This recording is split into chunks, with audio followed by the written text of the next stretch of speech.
ce matin, c'est aussi par eux que Dieu a commencé à me parler de ce message. Donc pour moi, il était opportun que nous les bénissions. Parce qu'à eux tous, ils ont été un édifice ou une pierre au message que je vais vous donner aujourd'hui. D'une manière ou d'une autre. Alléluia. Et on sait que Lionel avait commencé avec un message qui était intitulé « Examine, abandonne par le souffle et la parole pour monter ». Magali est venue rajouter « Corrige la trajectoire pour mieux prendre l'envol ». Laetitia a dit « Le souffle du vivant est dans les rouages ». Et Ephraim nous a dit « Ouvre ton cœur et embrasse ta foi ». Ce matin, j'aimerais te dire que le titre de mon message, c'est « Changement de conditions atmosphériques ». Le titre de mon message, c'est « Changement de conditions atmosphériques ». Et on va parler de hauteur et de profondeur. Ils ont annoncé, ils vous ont parlé d'examiner, d'abandonner par le souffle pour monter. On nous a parlé d'un envol, on nous a parlé de taxi. Taxi, c'est la partie, l'intermédiaire entre le moment où l'avion était immobile, mais il commence à bouger. Mais il ne bouge pas directement dans les airs. Il est au niveau où ce sont les roues. Ce sont les roues qui créent le mouvement. Et elle nous a dit, le souffle du vivant est dans les rouages. Est-ce que vous comprenez où ça va? Ephraim nous a parlé de foi. La foi, nous savons que c'est un mouvement, n'est-ce pas? Entrer, sortir, mais c'est aussi monter et descendre. Est-ce que vous comprenez où on va? Je vous parle de changement. Changement de conditions atmosphériques. Alors nous allons ouvrir la parole de Dieu dans Éphésiens 3. Et je vais m'appuyer sur ce texte comme introduction. Éphésiens 3.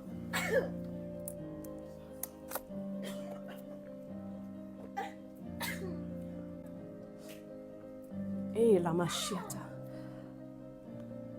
Verset 14. Éphésiens 3, 14 à 21. Pour ceux qui nous suivent en ligne, j'espère que je ne vais pas trop vite. Je sais que j'ai l'habitude d'aller trop vite, donc arrêtez-moi si je vais trop vite. Éphésiens 3, 14 à 21 dit ceci. « À cause de cela, je fléchis les genoux devant le Père, de qui toute famille dans les cieux et sur la terre tire son nom, afin qu'il vous donne, selon la richesse de sa gloire, d'être puissamment fortifié par son esprit dans l'homme intérieur, en sorte que Christ habite dans vos cœurs par la foi, étant enraciné et fondé dans l'amour, que vous puissiez comprendre avec tous les saints quelle est la largeur, la longueur, la profondeur et la hauteur, et connaître l'amour de Christ qui surpasse toute connaissance, en sorte que vous soyez remplis jusqu'à toute la plénitude de Dieu. Or, à celui qui peut faire, par la puissance qui agit en nous, infiniment au-delà de tout ce que nous demandons ou pensons. À lui soit la gloire, dans l'Église et en Jésus-Christ, dans toutes les générations, au siècle des siècles. Amen. Est-ce qu'on peut dire Amen ensemble? Alors, retiens ceci, le verset 16 nous parle de l'homme intérieur, rempli ou fortifié par le souffle. Le verset 17, il est clairement question de foi. Alléluia. Le verset 18 nous parle de longueur, largeur, profondeur et hauteur. Et je voudrais m'attarder ce matin sur la profondeur et la hauteur. Et la profondeur et la hauteur, c'est un seul et même mouvement. Si je monte, je descends. Je monte, je descends. Je descends, je monte. C'est le même mouvement qui commence d'un point différent. Mais c'est le même mouvement. Est-ce que quelqu'un me suit?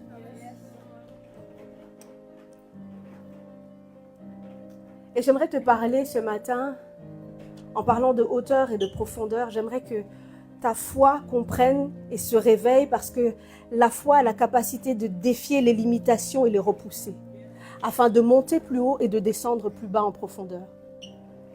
Quelqu'un est avec moi? La base de ce message est ancrée dans la foi. Donc si tu n'as pas la foi ce matin, j'espère que tu as la foi ce matin. Amen. Et je vais vous donner des définitions. Le mot profondeur est le mot grec bathos dans le verset, qui se traduit, qui est défini par profondeur, mais aussi hauteur. Tiens, je vous disais que le même mouvement, hauteur, monter, descendre, c'est le même mouvement. Et la traduction du mot vous montre que d'ores et déjà, la profondeur et la hauteur, c'est la même chose. Mais en plus, dans la définition, on nous dit que c'est de la mer profonde. On nous dit aussi que ce sont les choses profondes de Dieu.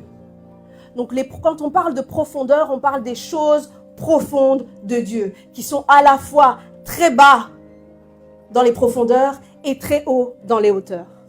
Quelqu'un est avec moi? Upsos est le mot utilisé pour hauteur. Et là, clairement, Upsos nous dit, c'est la hauteur d'un lieu, le ciel. Dans ce mot, il y a une dimension qui est céleste, qui n'est pas dans l'autre. Mais c'est le même mouvement. Et on nous dit, c'est une question d'une position élevée. Et la Bible nous parle d'un homme qui a été souverainement élevé. Alors j'aimerais prendre des exemples très naturels pour comprendre où on va. Que ce soit dans les profondeurs ou les hauteurs, on comprend que les conditions de l'environnement changent. N'est-ce pas? Et l'homme doit s'y adapter pour vivre ou survivre. Et vous savez qu'on parle de pression atmosphérique. Il y a la pression atmosphérique sur la Terre et la pression atmosphérique qui est la pression sous-marine dans les profondeurs. Et naturellement, on sait que la pression atmosphérique n'est pas la même sur la Terre, n'est pas la même dans les eaux, n'est pas la même dans les cieux. Vous êtes d'accord avec moi? On a tous été à l'école, c'est ce qu'on a appris tous ensemble jusque-là. Et vous savez que j'aime vous faire des cours de science. J'aime la science. Parce que je pense que la science démontre ce que Dieu dit. Alors, si on regarde les profondeurs, et si on regardait aux plongeurs, quand ils vont en eau profonde, il y a bien un changement de pression atmosphérique et ils doivent s'adapter, n'est-ce pas? N'est-ce pas? Vous ne plongez pas tel que vous êtes là, ou si vous plongez, vous n'allez pas aller très très bas. Mais moi, je vous parle de plonger dans des profondeurs, dans les eaux profondes. Alléluia. Maintenant, comment est-ce que le corps est censé s'adapter? Alors, j'ai été regarder, pour nous tous, la réaction du corps à la pression sous-marine. Parce qu'on commence avec les profondeurs. Alors, il nous explique que la pression augmente d'environ 1 bar tous les 10 mètres. Donc, tous les 10 mètres, plus tu descends, plus la pression augmente dans la profondeur. À 10 mètres, on subit 2 fois la pression atmosphérique sur la Terre. Donc, tu as cette sensation d'être écrasé. Plus tu descends, à 30 mètres, on dit que c'est 4 fois la pression atmosphérique sur la Terre. Vous regardez avec des grands yeux. C'est la science, c'est pas moi. La première chose qu'on ressent quand on part dans les profondeurs, c'est qu'il y a une pression sur les oreilles. Et il est expliqué que l'air dans les cavités se comprime. Sans équilibre, cela cause des douleurs, voire des perforations du tympan. Je suis en train de te dire que quand tu vas dans les profondeurs, il te faut un changement dans la capacité à écouter et entendre Dieu. Sinon, tu ne vas pas comprendre ce qui se passe. Tu vas paniquer parce que le tympan ne fonctionne pas comme il fonctionne sur la terre. N'est-ce pas? Il faut que tu aies un changement dans ta capacité à entendre et écouter Dieu. La deuxième chose, c'est qu'on dit que dans les poumons, l'air se comprime à la descente et se dilate à la remontée. Si on bloque la respiration, cela peut causer un barotraumatisme pulmonaire. C'est des lésions graves.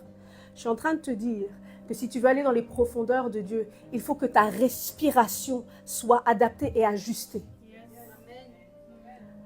Je Je suis en train d'aller quelque part.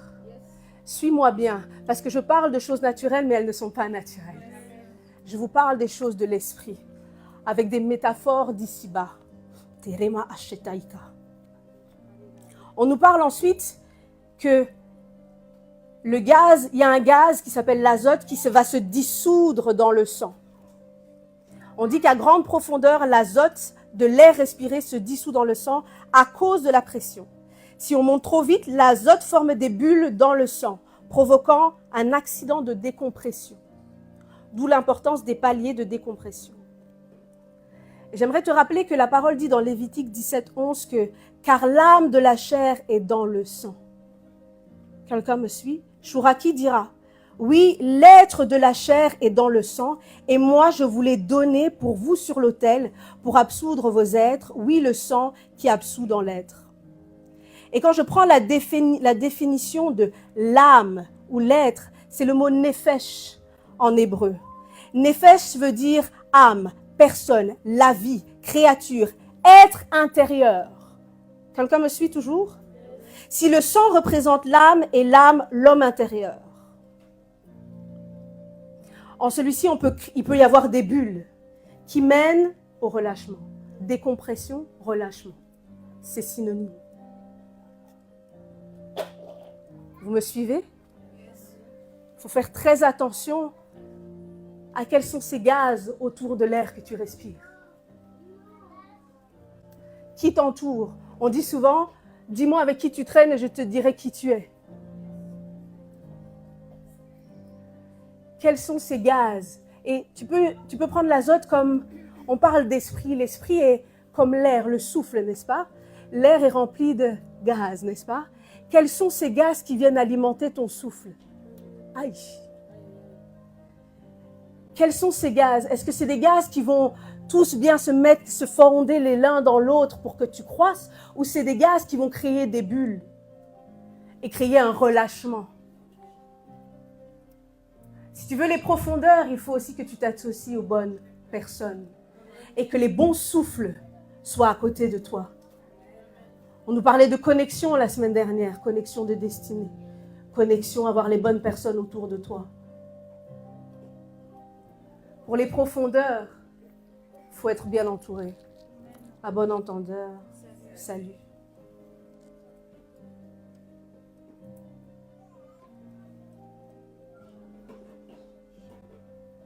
L'autre effet, c'est un effet narcotique de l'azote. Alors c'est intéressant, soit l'azote produit quelque chose de mauvais et tu es dans le relâchement, mais il y a une dimension où l'azote produit un effet narcotique et j'ai trouvé ça très intéressant.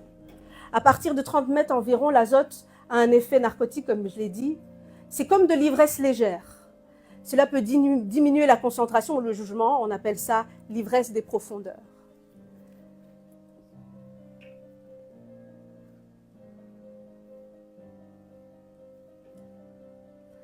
Et on se souvient de la Pentecôte,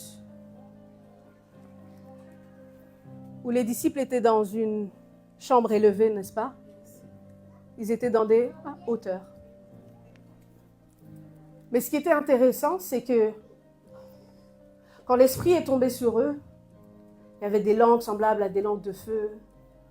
Ils parlaient les langues des hommes qui étaient là. Ils furent tous remplis du Saint-Esprit. Mais ce que les hommes ont dit, c'est que certains se moquaient d'eux parce qu'ils semblaient être pleins de vin doux. Alors avec l'azote, soit tu tombes dans les dimensions de l'ivresse, mais de ce monde, ou tu plonges dans les dimensions d'ivresse de l'esprit. Est-ce que quelqu'un est avec moi? Est-ce que c'est clair ce que je dis? Vous êtes très calme. Vous me regardez avec des yeux. D'accord. Il est nécessaire que nous soyons affectés de la bonne manière par les gaz ou par les esprits qui sont à côté de nous. Parce que le risque, c'est la diminution de la concentration ou du jugement. Et ton discernement peut être affecté. Et le problème, c'est que si ton discernement est affecté dans les profondeurs et que tu fais le mauvais choix, tu peux en payer de ta vie. Mais je prie que tu aies le discernement. Je prie qu'il y ait autour de toi les souffles qui t'amènent au bon endroit. Les souffles qui te poussent vers des profondeurs où tu rencontres Dieu. Et c'est l'ivresse de l'esprit qui s'emplit de toi. Je prie que cela t'arrive. On est toujours ensemble? Et je vais revenir sur les poumons. Parce que quelque chose qui est très important, c'était l'adaptation de la respiration à la pression sous-marine. Je parle des choses de Dieu. On dit qu'en plongée sous-marine, dans les eaux profondes, l'adaptation de la respiration est essentielle pour assurer la sécurité. Il faut une respiration lente et contrôlée. Ils utilisent des détendeurs. Il faut éviter l'hyperventilation. Et cela permet de plonger en toute sécurité et de minimiser les risques liés à la pression et à l'oxygène. Ésaïe 42,5 nous dit « Ainsi parle Dieu, l'Éternel qui a créé les cieux et qui les a déployés, qui a entendu la terre et ses productions, qui a donné la respiration à ceux qui la peuplent et le souffle à ceux qui y marchent. » J'aimerais te dire que la véritable respiration, c'est celle qui opère par le souffle accordé par l'Éternel.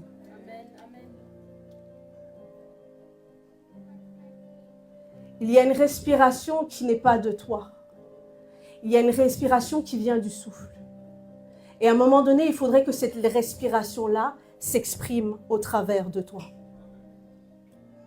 Si tu veux te maintenir dans les profondeurs de Dieu, il faut que ta respiration ne soit pas celle sur laquelle tu comptes par toi-même, mais la respiration de l'Éternel au travers de toi.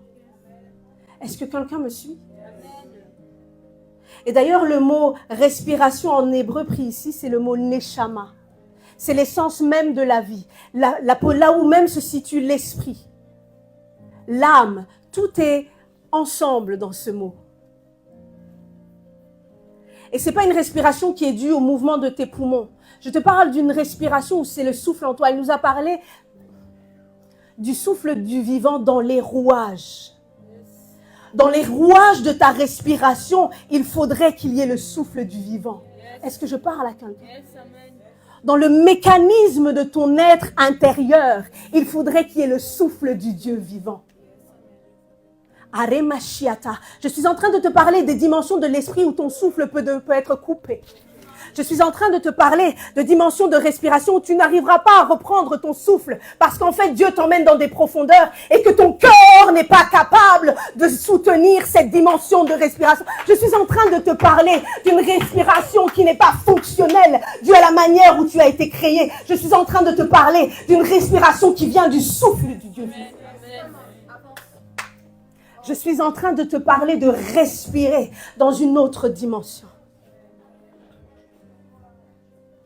Cette respiration, elle a trait à ton homme intérieur. Je ne parle pas de ton corps physique, je parle de ton esprit, de ton âme. Ils ont aussi une capacité à respirer. Ton esprit a une capacité à respirer.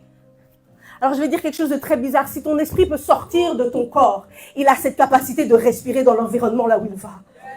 Et donc s'il a cette capacité à respirer dans cet environnement, quel est le souffle, quel est l'oxygène qu'il respire afin de se mouvoir dans les dimensions spirituelles? Je suis en train de te parler de respirer par le souffle.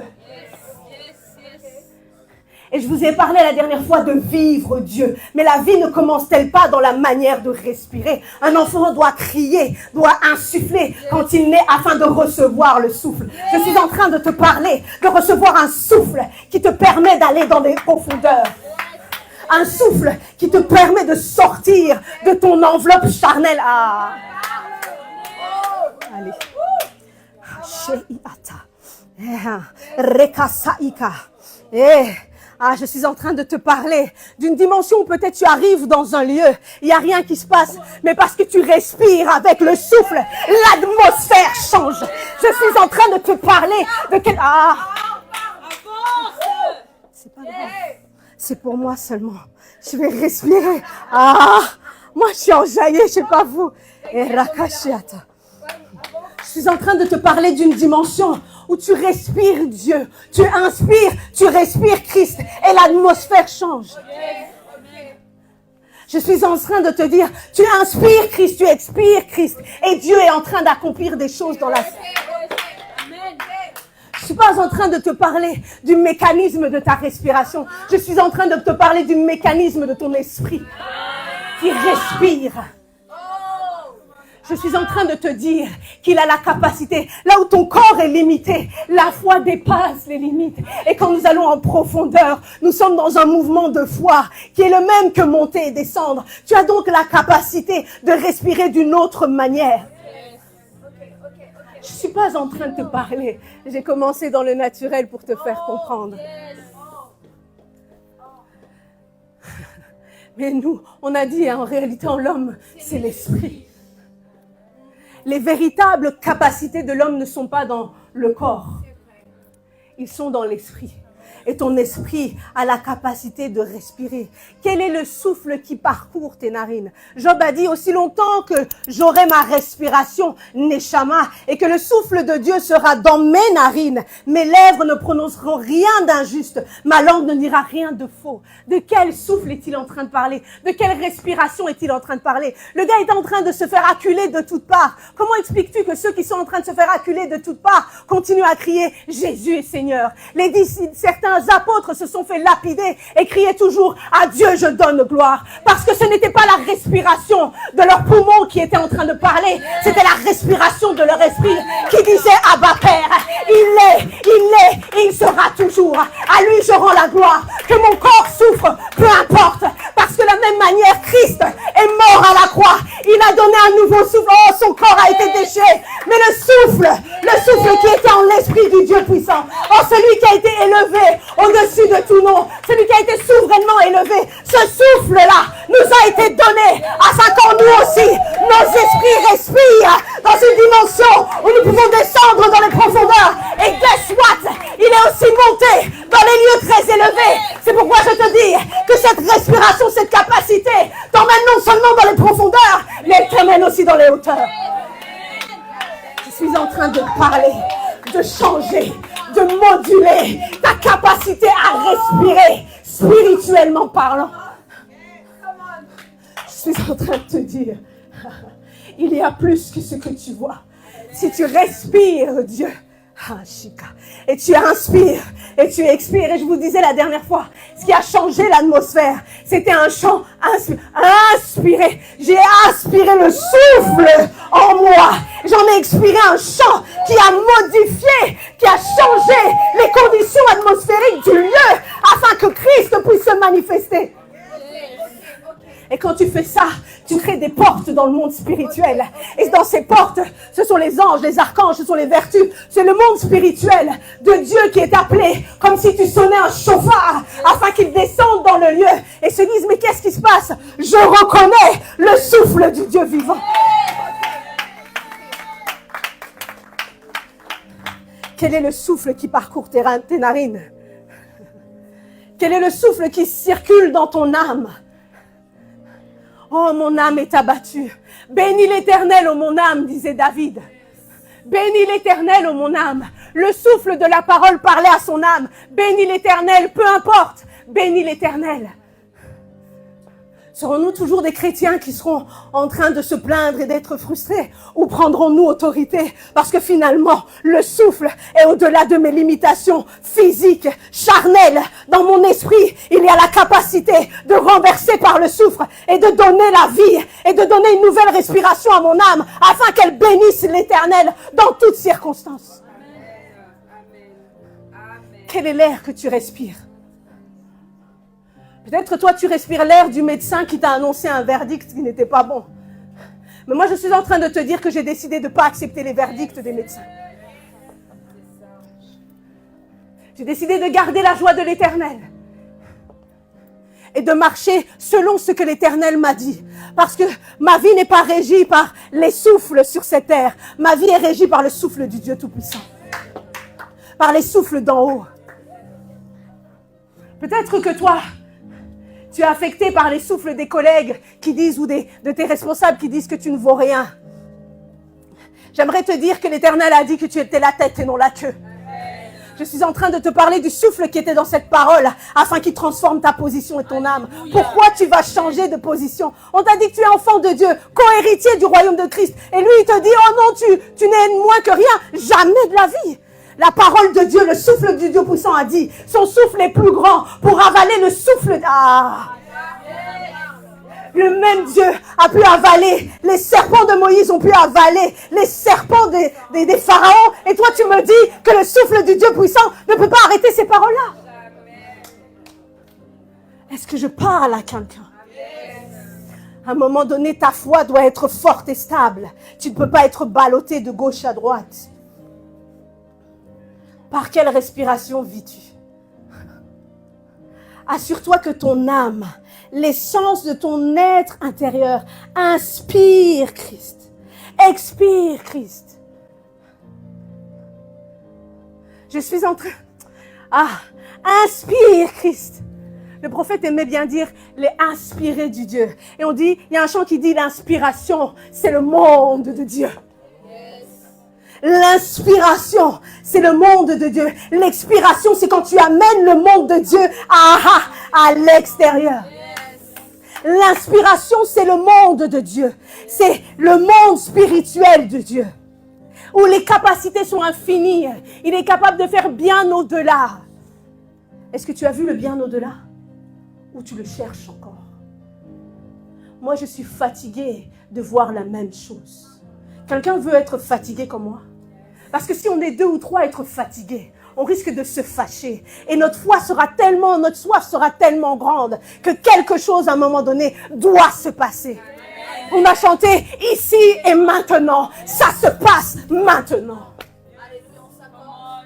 Ici et maintenant. Est-ce que c'est seulement ici et maintenant que tu chantes selon le souffle, le mécanisme de ton poumon, ou tu chantes ici et maintenant selon le souffle du Dieu puissant qui est dans les rouages de ton mécanisme spirituel? Et ce que je dis ici, ce n'est pas seulement pour les ministres, non. C'est la part de tous, parce que tous nous respirons, n'est-ce pas? Et en réalité, en l'homme, c'est l'esprit. Donc, il y a une respiration en toi. La question est sur quelle respiration tu te bases pour vivre.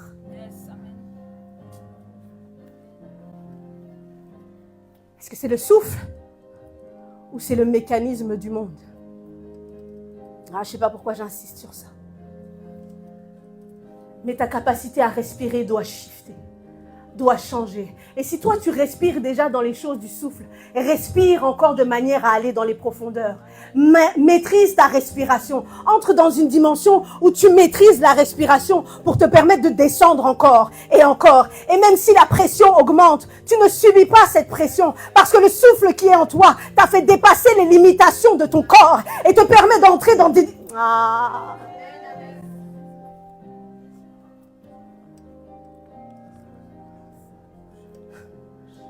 Ce qui est intéressant dans la parole de Dieu, on nous parle de Jonas et la baleine. Et ce que j'ai trouvé intéressant, c'est que la baleine, elle a la capacité de respirer de 2 façons différentes. La baleine, c'est un gros animal qui va dans les profondeurs. Et on sait qu'elle a avalé Jonas et qu'il est resté 3 jours dans les profondeurs. Mais cette même baleine a la capacité de monter à la surface de l'air, à la surface de l'eau, et de respirer aussi.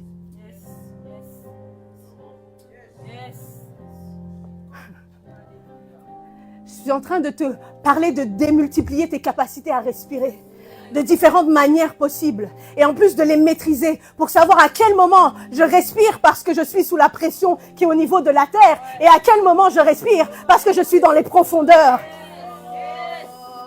Je suis en train de te parler d'une baleine qui a avalé un homme, nous dit la parole de Dieu.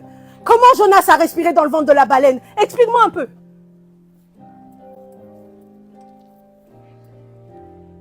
Comment? La pression était-elle différente dans le ventre de la baleine? Je suis en train de parler des choses mystiques de Dieu. Des choses qui ne s'expliquent pas avec la science. Parce que la science a ses limitations, mais que le souffle n'en a point. Je suis en train de te dire que tu as la capacité de démultiplier tes capacités. Et pourtant, Jonas a fui, il ne voulait pas aller à Ninive. Mais n'a-t-il pas quand même respiré dans le ventre de la baleine? Sinon, elle l'aurait recraché mort.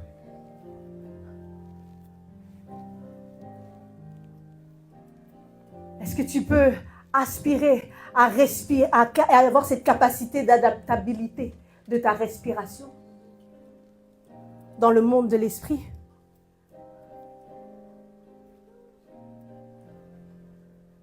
Matthieu 12, 40 dira, « Car de même que Jonas fut 3 jours et 3 nuits dans le ventre d'un grand poisson, de même le Fils de l'homme sera 3 jours et 3 nuits dans le sein de la terre. » Le Fils de l'homme a quitté sa dimension parole, parce qu'on dit au commencement était la parole, une dimension qui était cachée, une dimension qui est inspirée, puisqu'elle est à l'intérieur. Pour se faire chair, visible, il a été expiré sur la terre des hommes. Il est descendu de sa capacité de Dieu pour embraser les conditions atmosphériques de la terre et des profondeurs de l'homme. Jusqu'à la mort et à la résurrection. Et on nous a dit, Christ nous a dit, vous ferez des choses comme moi et de plus grandes. Comme moi et de plus grandes. Mais quand la pression commence à s'appuyer sur ton corps, tu commences déjà à dire, où est Dieu? Il est bien là. Change ta capacité à respirer. Change ta manière de voir. Change ta manière d'entendre Dieu. Parce qu'il est toujours là, même quand la pression est plus forte. Je suis en train de te dire que la pression peut augmenter. Plus tu vas descendre en profondeur, plus tu vas avancer avec Dieu, plus la pression contre le fait que tu descendes en profondeur va s'accentuer. Mais vas-tu t'arrêter? Ou vas-tu comprendre que Dieu va te parler dans une autre dimension? Vas-tu saisir que ton ouïe doit changer, doit muter, doit s'adapter? Vas-tu saisir que ta respiration doit changer, s'adapter à l'environnement autour de toi? Je t'ai parlé de changement de conditions atmosphériques. Pour les bonnes et les mauvaises choses, le diable n'est pas content. Quand tu commences à monter en esprit et parler de la part de Dieu, le diable n'est pas content.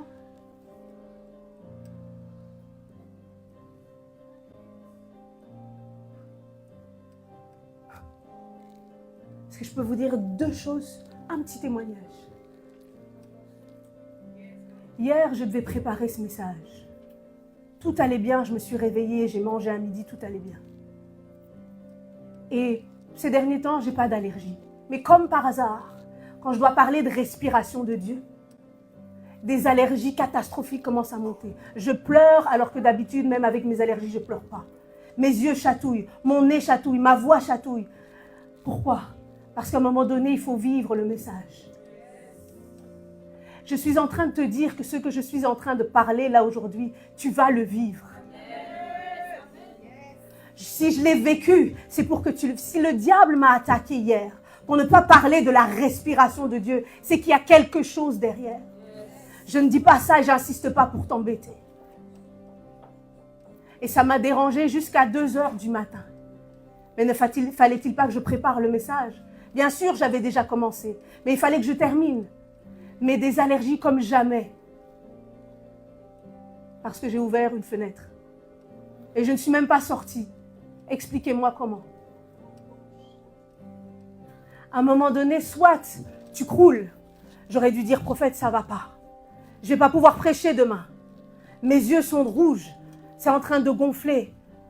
J'ai du mal à respirer. J'ai passé une nuit où j'avais du mal à respirer. Mais là, je respire, n'est-ce pas? Parce que je ne suis pas venue te parler du mécanisme de mes poumons. Je suis en train de te parler du mécanisme du souffle en moi qui a décidé de respirer malgré tout. Et de prendre possession de ce corps qui ne voulait pas fonctionner ou de ce corps sous la pression de l'attaque de l'ennemi. Afin que Dieu parle. Afin que tu saisisses que la respiration qui est en toi a la capacité de maîtriser la pression extérieure. La pression atmosphérique n'est rien devant le souffle de Dieu, devant la respiration qu'il t'a donnée. Parlons des hauteurs. Et bien sûr, je vais prendre comme exemple les astronautes, n'est-ce pas?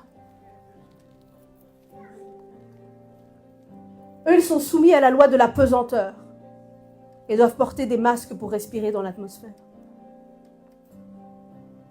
Alors la première chose qui est intéressante, c'est que dans l'espace, les astronautes ne sont pas directement exposés au vide spatial, où en fait, il n'y a aucune pression atmosphérique.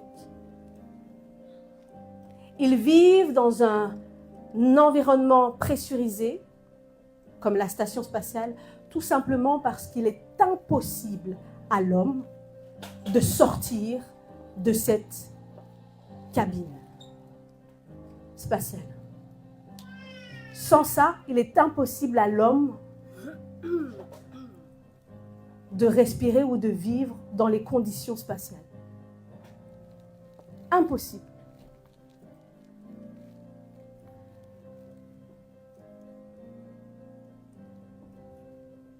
On voit que ici, les conditions, c'est complètement l'opposé des profondeurs, n'est-ce pas? Mais c'est normal. Descendre, monter. C'est l'opposé. Le mouvement est le même, mais le point de départ est à l'opposé. Il est inverse, n'est-ce pas? La terre et les cieux subissent la pression atmosphérique, mais pas le ciel. Tu vois déjà que ce n'est pas les mêmes conditions.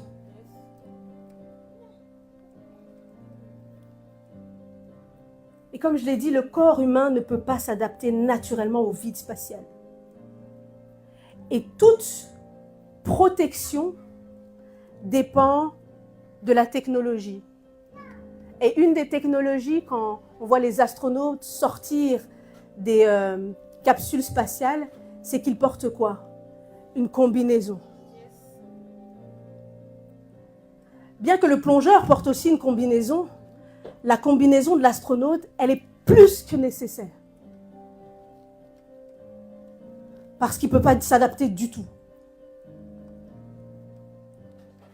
J'aimerais te dire que tu ne peux pas monter dans les hauteurs si tu es charnel. Aïe. Puisque la chair ne passe pas là-bas. Encore une fois, j'ai pris le naturel pour t'expliquer le spirituel. La chair ne peut subsister là-bas. C'est trop dangereux. Il est nécessaire d'avoir une combinaison, un manteau pour naviguer dans les hauteurs. Un manteau, un revêtement. Et oui, nous parlons de Pâques. Et à la Pâques, on nous dit qu'il y en a un qui a été souverainement élevé, qu'il est monté.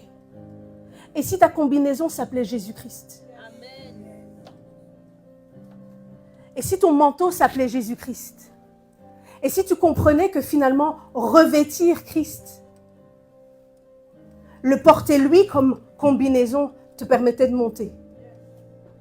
Parce qu'il est le seul nom qui a été donné sur la terre, sous la terre et dans les cieux.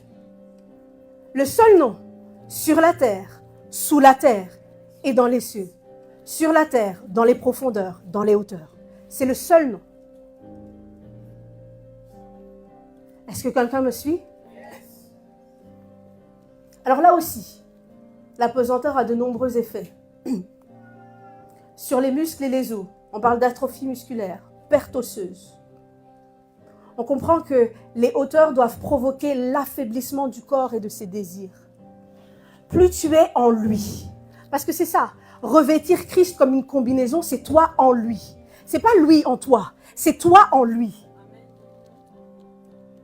Toi en lui, plus tu montes, plus les désirs de la chair doivent s'éteindre.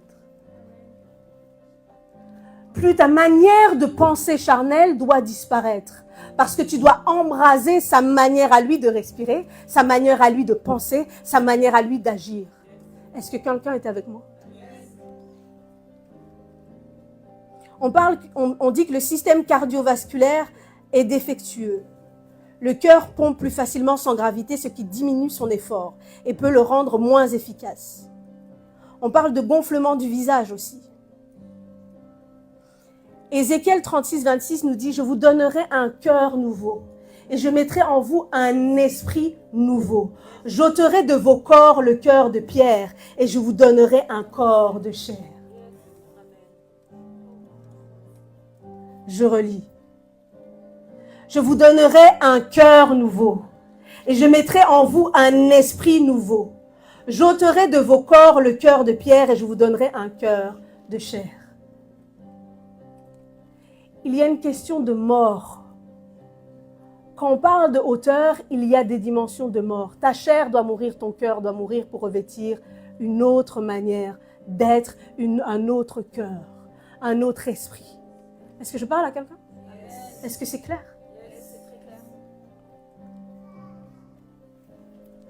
Jean 9, 39 dira, puis Jésus dit, « Je suis venu dans ce monde pour un jugement, pour ceux qui ne voient point, voient, et que ceux qui voient deviennent aveugles. » Pourquoi je vous parle de cela? Parce qu'il est aussi nécessaire d'avoir une nouvelle vision.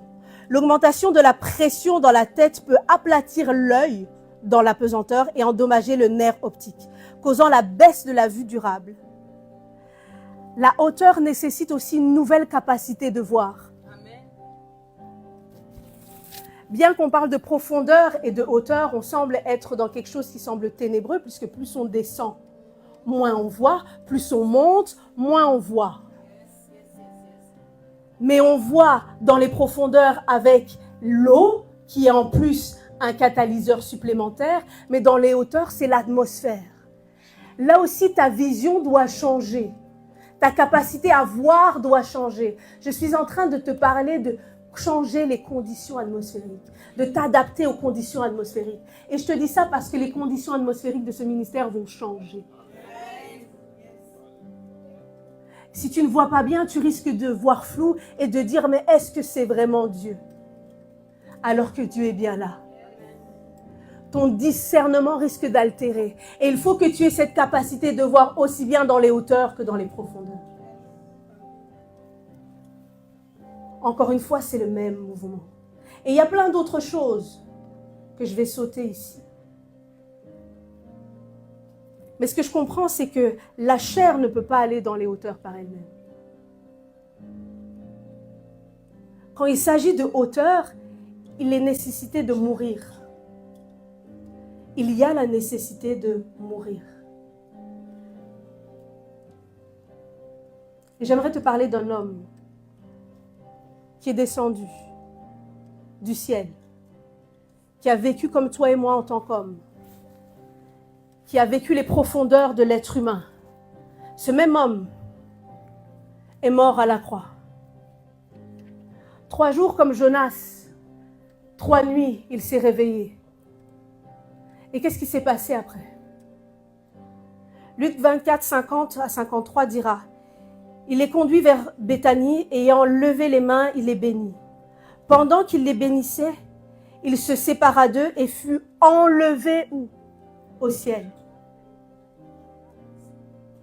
Pour eux, après l'avoir adoré, ils retournèrent à Jérusalem avec une grande joie. Et ils étaient continuellement dans le temple. Ah, les pans de la robe remplissent le temple. Et louant et bénissant Dieu. Philippiens 2, 9 dira, « C'est pourquoi aussi Dieu l'a souverainement élevé. Et lui a donné le nom qui est au-dessus de tout nom, afin que, au nom de Jésus, tout genou fléchisse, dans les cieux, sur la terre et sous la terre. Et que toute langue confesse que Jésus-Christ est Seigneur à la gloire de Dieu, le Père. » Il n'y a pas d'autre option. Mais j'ai une bonne nouvelle. Tu peux entrer dans les hauteurs si tu revêts la combinaison qui s'appelle Jésus-Christ. Si tu as la capacité du souffle dans les rouages de ton esprit, de respirer. Est-ce que quelqu'un est avec moi? Ah, je pensais que vous alliez être plus un que ça.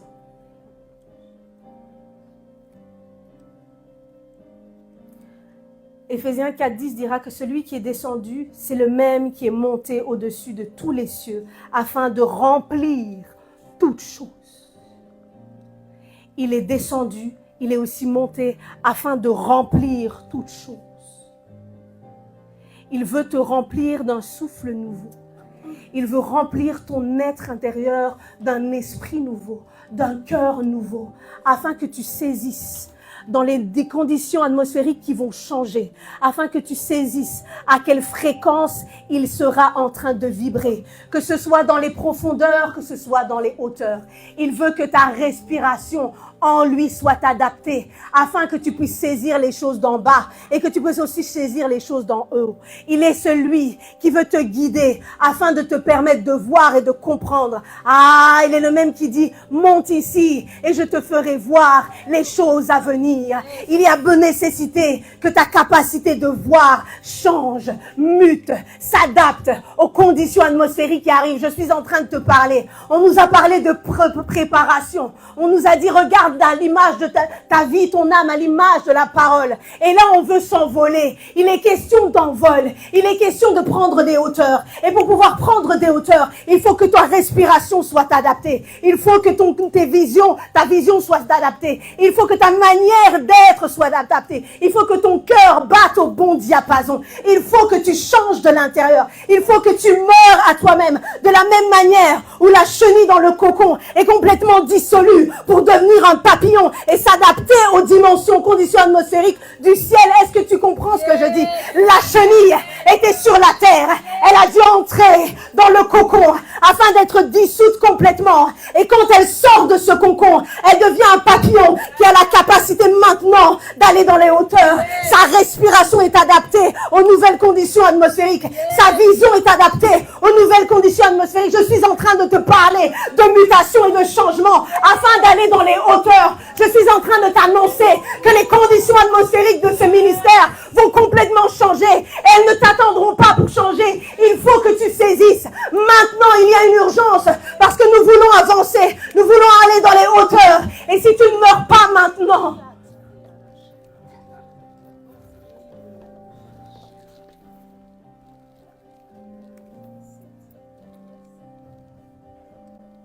à chaque dimension, ses caractéristiques, ses conditions de vie et un manteau nouveau.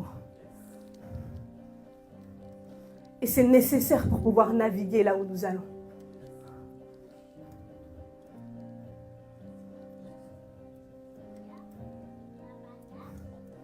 Les plongeurs ont des combinaisons. Les astronautes ont des combinaisons. Et moi, je te dis que tu as la combinaison parfaite qui s'appelle Jésus-Christ. C'est un manteau multidimensionnel. Parce que ce même homme, et j'aime insister sur le fait que ce soit un homme, dans le ciel, il y a un seul homme, c'est Jésus-Christ. C'est-à-dire que toi et moi, on est capables de vivre la même chose. Il a dit, vous ferez des choses telles que moi et de plus grandes. C'est pas seulement les faire, c'est aussi les vivre. C'est aussi respirer comme lui. C'est aussi proclamer comme lui. C'est aussi avoir le même cœur que lui. C'est possible. Ce n'est pas seulement pour les pasteurs, les évangélistes, les prophètes. C'est pour tout le peuple de Dieu. Parce que depuis qu'il est mort à la croix, le voile a été déchiré. Le prophétique est pour tous. Le prophétique, c'est voir derrière le voile. Que vois-tu? Vois-tu Christ? Le vois-tu nettement ou le vois-tu de manière floue? Change ta capacité à voir. Change ta capacité à entendre. Est-ce que tu l'entends de loin, tu l'entends de près? Je suis en train de te parler de changer, de changement de conditions atmosphériques. Il est question de monter. Tout converge vers là. Toutes les prédications convergent vers ça. Si tu n'as pas compris le message, c'est encore une dernière fois. Pour que tu comprennes que c'est question de monter. Et quand il dit monte ici, je te ferai voir les choses à venir, c'est pas du blabla. Le souffle du Tout-Puissant est derrière cette parole. On parle de Jean qui est monté.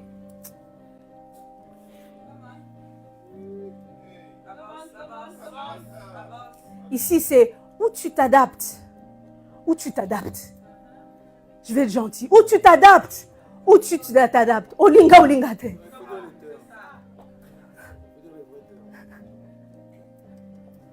Où tu t'adaptes aux nouvelles conditions atmosphériques où tu meurs. Parce que tu ne pourras pas te maintenir. La pression n'est pas la même dans les profondeurs, la pression n'est pas la même dans les hauteurs.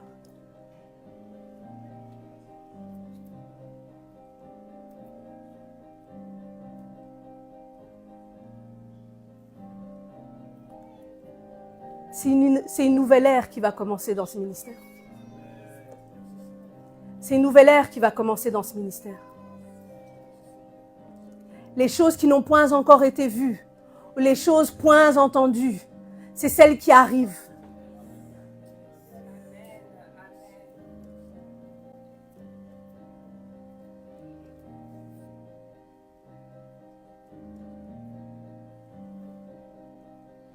Les choses point vues, point entendues, arrivent.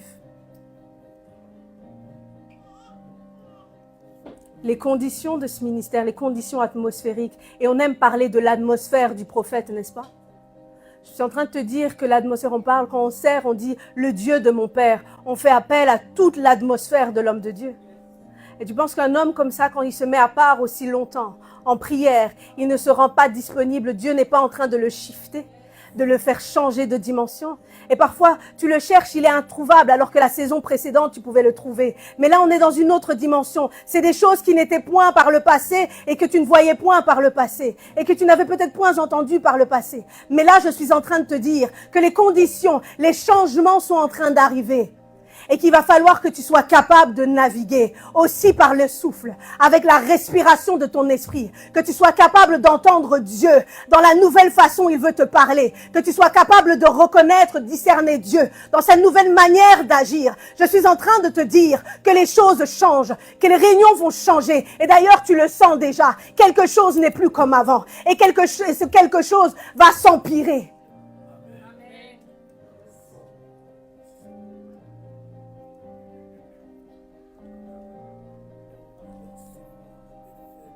Philippiens 3, 19 à 21 dit « Leur fin sera la perdition, ils auront pour Dieu leur ventre. Ils mettent leur gloire dans ce qui fait leur honte. Ils ne pensent qu'aux choses de la terre. Mais nous sommes citoyens. » Vous lisez avec moi ? Mais nous sommes citoyens des cieux. D'où nous attendons aussi comme sauveur le Seigneur Jésus-Christ.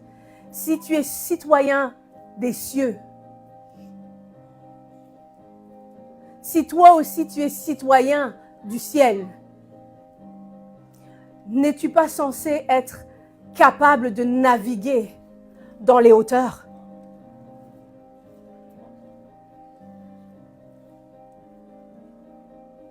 Je parle à quelqu'un? Ensuite, il dit qu'il transformera le corps de notre humiliation en le rendant semblable au corps de sa gloire, par le pouvoir qu'il a d'assujettir toutes choses. Le corps de l'humiliation doit aussi prendre une nouvelle enveloppe. C'est pourquoi il est nécessaire de mourir. De la même manière où la chenille, encore une fois, se transforme en papillon, le corps change. Il faut que tu prennes ce corps qui est le corps de Christ. La Pâque nous parle d'un passage de l'esclavage à la vie. Est-ce que tu vas passer de l'autre côté? Et je ne suis pas là pour effrayer les gens, mais je suis juste là pour t'annoncer ce qui arrive. Mon désir, c'est que tu entres. Mon désir, c'est... Et la dernière fois que j'ai fait la modération, on parlait d'aigle, n'est-ce pas? Et je n'ai rien préparé là-dessus. On parlait d'une troupe d'aigles qui revenait du carnage, dont le souffle du Saint-Esprit était dans les ailes. On nous parle de hauteur. On nous parle d'être maintenu par le souffle, de respirer. Un aigle a aussi la capacité de respirer dans le ciel et sur la terre de deux manières différentes.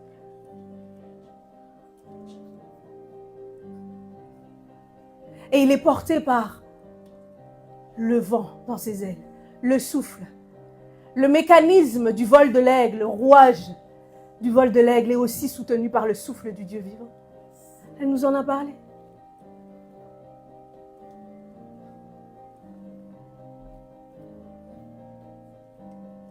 Il dit, nous serons rendus semblables au corps de sa gloire. Le corps de Christ ressuscité, c'est le corps de Christ ascensionné. Est-ce que je parle à quelqu'un? Jean 3, 13 dira, personne n'est monté au ciel, si ce n'est celui qui est descendu du ciel, le Fils de l'homme qui est dans le ciel. Il est à la fois dans le ciel et sur la terre. Parce que quand il est sur la terre, il est en toi, il est en moi.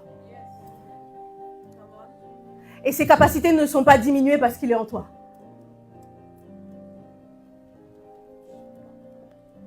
Mais j'aime ce que Paul dit. On nous dit que personne n'est monté au ciel, mais néanmoins, Paul dit dans 2 Corinthiens 12, 2, je connais un homme en Christ qui fut il y a 14 ans, ravi jusqu'au 3e ciel. Si ce fut dans son corps, je ne sais. Si ce fut hors de son corps, je ne sais. Dieu le sait. Et je sais que cet homme, si ce fut dans son corps ou sans son corps, je ne sais pas, Dieu le sait, fut enlevé dans le paradis et qu'il entendit des paroles merveilleuses qu'il n'est pas permis à un homme d'exprimer. Je suis en train de te parler de monter, d'aller dans des hauteurs, pas par ton corps et par ta propre force, mais en revêtant le corps de Christ. Parce que Paul dit, je connais un homme en Christ qui fut ravi jusqu'au 3e ciel. Il est possible d'y aller. Je suis... Ah. Yes, par, il est possible, c'est vrai. Come on. Ebra et Sama. Il est possible d'y aller. En Christ. Parce que si Christ a pu monter, et que si tu es en lui, toi aussi tu peux monter. Et si Christ a pu descendre dans les profondeurs, et que tu es en lui, toi aussi tu peux descendre dans les profondeurs. Et arracher les clés de l'enfer qui te gênent, qui te mettent la pression. Je suis en train de te parler d'une dimension où tu es en Dieu. Et que tu n'as point de limitation.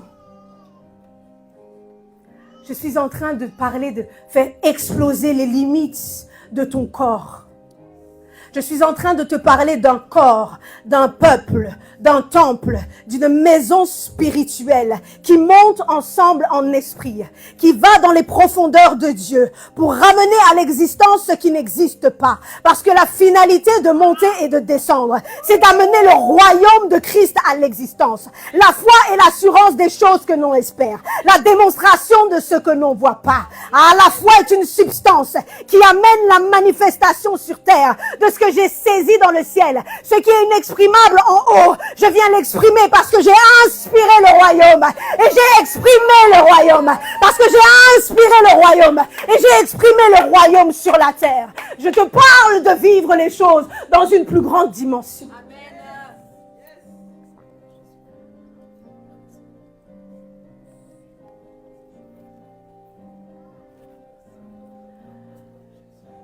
Oma isataika. Rekane sapeike.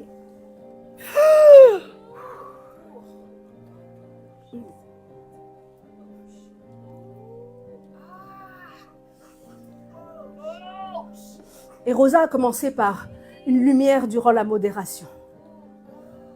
Et ce jour où ce message a commencé, j'ai vu des cœurs déchirés par l'action de la lumière.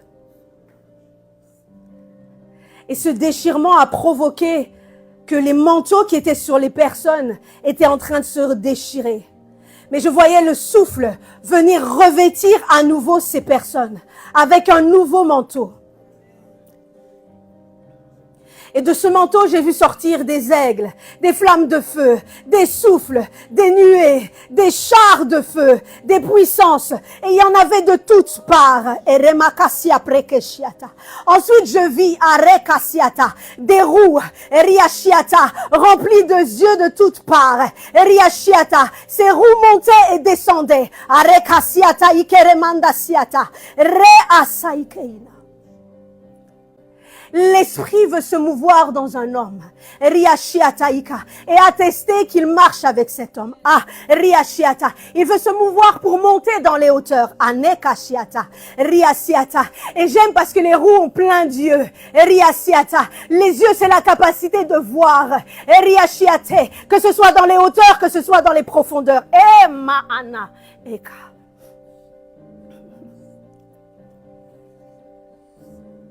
Il est question de saisir, Shaka, dans les hauteurs, le manteau, Mahashiata, Kashata. De la même manière, Joseph, on a dû déchirer le manteau de Joseph avant son élévation. Y a-t-il un homme, une femme qui va accepter ce matin de déchirer son cœur, de déchirer son manteau, afin d'être revêtu d'un autre manteau, d'un autre esprit, afin de recevoir un nouveau cœur, et l'emachiata, afin que son corps ne soit plus un corps d'humiliation, mais qu'il puisse revêtir le corps de la gloire de Yeshua, le corps de Christ, celui dont le nom a été élevé au-dessus de tout nom, afin que dans les cieux, sous la terre et dans les cieux, la puissance de Christ soit manifestée. Riashiata, je suis en train de te parler d'une maison où je vois des aigles comme qui reviennent d'un carnage. Je suis en train de te parler, Akashiata, d'un corps qui s'élève, d'un corps qui monte. Enessa Ikarashiata, je suis en train de te parler d'un corps qui a ascensionné et qui monte à cause du mouvement des roues, du mouvement de l'esprit. Akashiata Ika, partout où il est, je suis en train de te dire que l'esprit veut respirer en toi, veut inspirer en toi et expirer le royaume au travers de toi. Je suis en train de parler, Elia Sheneka, d'une maison, Akariasiata, dont l'être intérieur, Elekashiata, est gonflé par le souffle, Eriasiata Ika. Et quand tu gonfles par le souffle, tu montes, Elekashiata Ika. L'être intérieur, Eliashiata, prend possession du corps, Elekashiata. L'être intérieur, Akariasia, ascensionne ton esprit, Ekeriasiata, afin que tu vois, Elekeinika, les choses à venir. Je suis en train de te parler, Aneika, d'une dimension, Eriashiataika, qui est annoncée par des chérubins, Eriashiata, parce que Ézéchiel dira, Eriashiataika, je voyais les roues, Erielekasata, elles étaient pleines d'yeux, Ekariasia Nekashia, et elles montaient, Akariasiata, au rythme, et elles agissaient à Nakariasia, elles se mouvaient, Eriasiata, au rythme des chérubins. Et ce matin, je suis venu te dire que des chérubins ont parlé. Ce matin, je suis venu te dire, oh, que l'esprit, les roues de l'esprit, oh Maria, les roues de l'esprit, Niasheka, veulent saisir une vie. Ce matin, je suis en train de te parler du mouvement de l'esprit, du mouvement de l'eau, du mouvement de grandes eaux, du mouvement du ciel, sur la terre. Je suis en train de te dire que tu dois monter pour inspirer Dieu afin de revenir sur la terre et d'expirer le royaume, d'expirer l'esprit. Je suis en train de te parler, d'un mouvement que personne ne peut arrêter, que personne ne peut contrôler. Je suis en train de te dire que l'esprit veut incarner un homme de la même manière où il a incarné Jésus-Christ alors que tu célèbres la Pâque. C'est par ses meurtrissures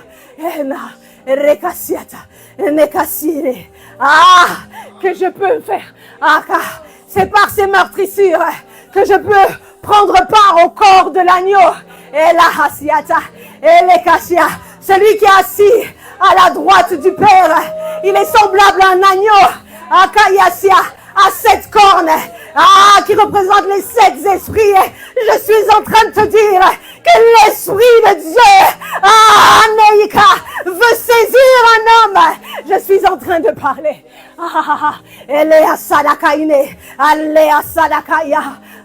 Comme l'esprit est en train d'inspirer en moi et expirer en moi, je suis en train de te dire que tu ne pourras plus reprendre ton souffle, car Dieu va respirer en toi Enea Samiliaka. Je suis en train de te parler, de passer dans une autre dimension. Je suis en train de te dire qu'il faut monter, que la mort est pour la résurrection et que la résurrection est une question de hauteur.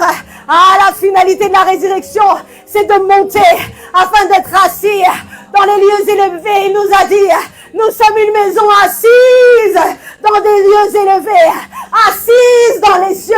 Oh, il est temps que tu agisses comme si tu étais assis dans les cieux. Il est temps que tu vives comme si tu dominais de la terre. Il est temps que tu vives. Sheile, Saïka, Elisara, Rakane Seika. Oh, je suis en train de te dire. Enekashiata. Oh, Nekeshiata. Et je vois ces aigles encore et encore. Nesiata. Revenir du carnage. Eriasiataika. Je vois des feux. Eriashiata. Je vois des éclairs, des tonnerres. Eriashiata. Et je vois ces roues.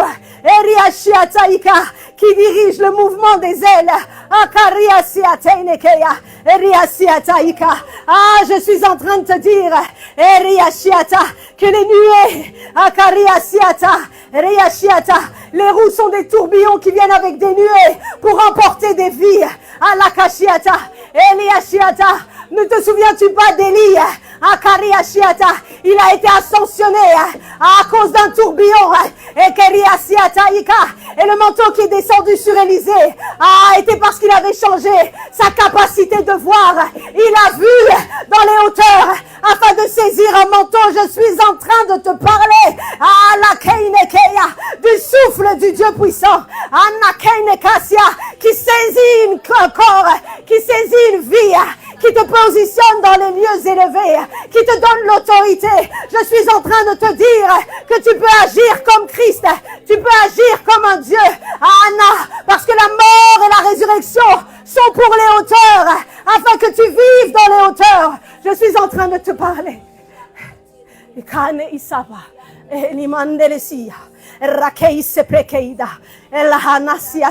De ce que le souffle est Maliasa, de ce que le souffle d'Emmanuel a dit Urikana et Sapeika, ici et maintenant, je peux m'emparer d'une vie ici et maintenant. Je peux incarner un homme. Ni Seprahasa, Rehasaike, Elehasanenenea, Reka. Oh, Sherika, je suis en train de te parler de monter dans des demeures. Eriasata, Eliashata, Inekasia. Quand tu dis monte ici, je te ferai voir les choses à venir. Eriashiata, Irakasiata. Il y a un livre dans le ciel qui parle des choses à venir. Eriashiata. Mais il faut monter dans le ciel. Eriashiata. Il faut être dans les cieux, dans les hauteurs, afin de lire les paroles du livre. Ekariasiata ika. Riashinema, Anakasia, Reashiata.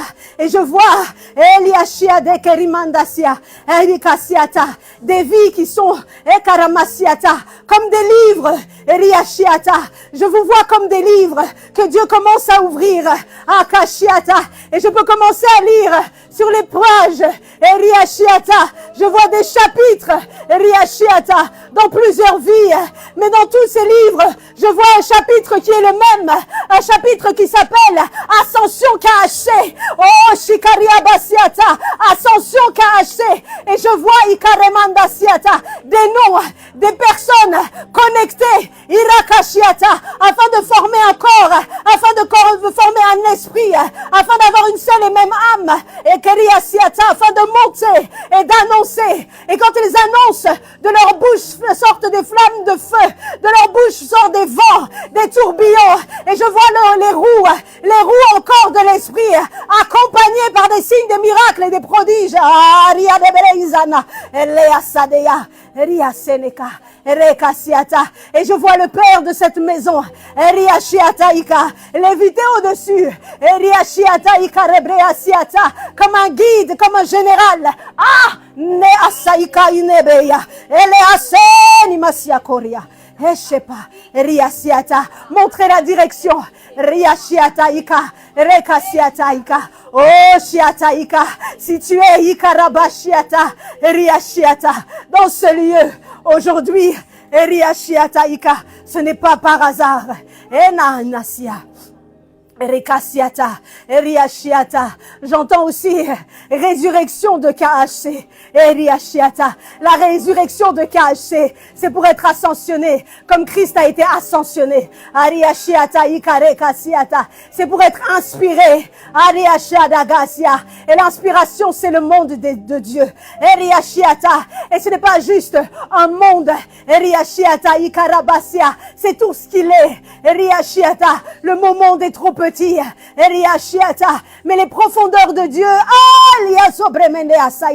seront aussi accessibles.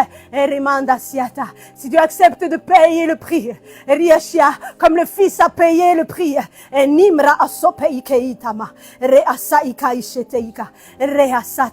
je suis en train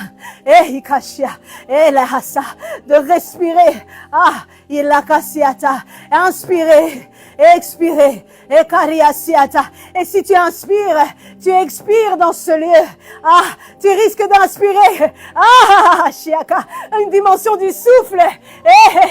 Si tu inspires et expires en ce lieu, tu vas inspirer le souffle. Tu vas expirer le souffle. Et tu pourrais te retrouver ivre, l'ivresse du Saint-Esprit, parce que ton corps n'est pas capable de soutenir cet esprit. Et si tu inspires,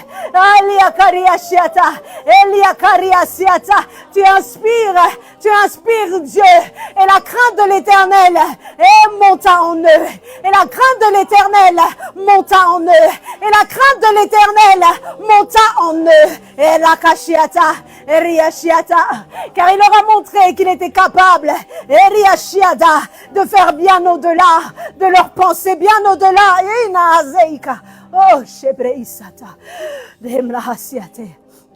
Oh, Niasa, ici et maintenant, ça se passe maintenant, ici et maintenant, ça se passe maintenant. Oh, Niasebra, Elia Korine, Rabasite Ika, Leasa, ici et maintenant, ça se passe maintenant. Ici et maintenant, ça se passe maintenant, Eraka. Ici et maintenant, Era, ça se passe maintenant. Ici et maintenant, ça se passe maintenant, Yahweh. Ici et maintenant, Eka, ça se passe maintenant, Eria. Ici et maintenant, ça se passe maintenant. Ici et maintenant, ça se passe maintenant. Rakeshia preinaka, Elia sheita, Rekasiate, Lebra Azia deba, Raina, Shekaisa, Reasedeke, Rineza, Reasiate, Riasa, Dishataika, Riasete, Riasatayaka. Respire, inspire, expire encore. Inspire, expire encore. Inspire, expire encore. Eka, enasiateike, Reasata. Ekana. Oh.